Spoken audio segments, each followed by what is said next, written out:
அம்பிகை பிரம்ம கபாலத்திற்காக சூறையிட்டாள். மாசி அமாவாசையன்று மயானத்தில் இன்றும் சூறையிடும் நிகழ்ச்சி நடைபெறுகிறது. அன்னை அனைத்து பேய் பிசாசுகளுக்கும் அன்று உணவை சூறையிடுகிறாள் என்பது ஐதீகம். அதை உண்டு அவற்றால் தன் மக்களுக்கு எவ்வித தீங்கும் வரக்கூடாது என்பதற்காக சூறையிடப்படுகிறது. இந்த சூறையிடும் நிகழ்விற்கு ஒரு புராண வரலாறும் உண்டு.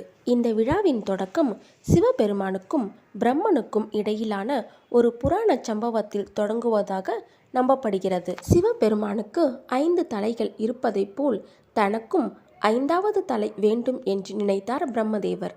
ஆகவே சிவபெருமானை நோக்கி தவம் இருந்து வரம் கேட்டு பெற்றுக்கொண்டார். இதனால் பிரம்மாவிற்கும் 5 தலைகள் இருந்தது.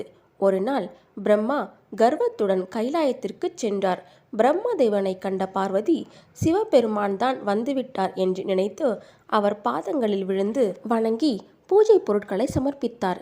பின்னர் பிரம்மாவின் முகத்தை பார்த்து உண்மை நிலையை தெரிந்து கொண்ட பார்வதி தேவி ஆத்திரம் அடைந்தாள்.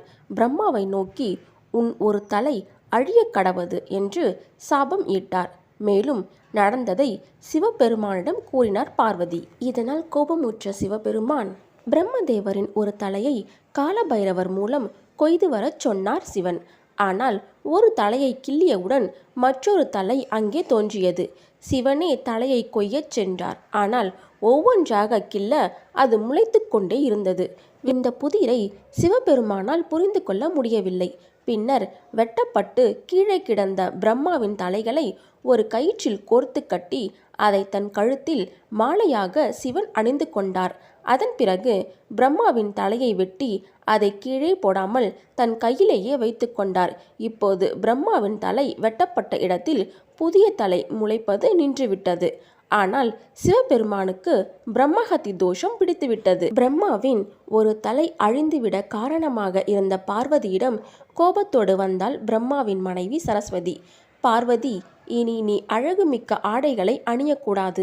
அதற்கு பதிலாக கொக்கு, சிறகு, மயில் தோகைகளை அணிந்து பூமியில் புற்றாக இருக்க வேண்டும் என்று சாபமிட்டாள். அதன்படி பார்வதி தேவி உருவம் மாறி திருவண்ணாமலை வழியாக மேல்மலையனூர் வந்து புற்றாக அமர்ந்தாள். இந்த சூழ்நிலையில் பிரம்மஹத்தி தோஷத்தால் பாதிக்கப்பட்டு வட கைலாயம் நோக்கி சென்றார் சிவன். மேல்மலையனூரில் அங்காளம்மன் 4000 நோய்கள், பில்லி, சூனியம் ஆகியவற்றை தீர்த்து வைப்பதை அறிந்து மேல்மலையனூர் வந்தார். அங்காளம்மன் கோவில் முன்வந்து அரகரா, அன்னதான பிச்சை என்று உரக்க சத்தம் போட்டார். இந்த சத்தம் அங்காளம்மன் காதில் விழுந்தது. உடனே அவர் மனம் மகிழ்ந்தார்.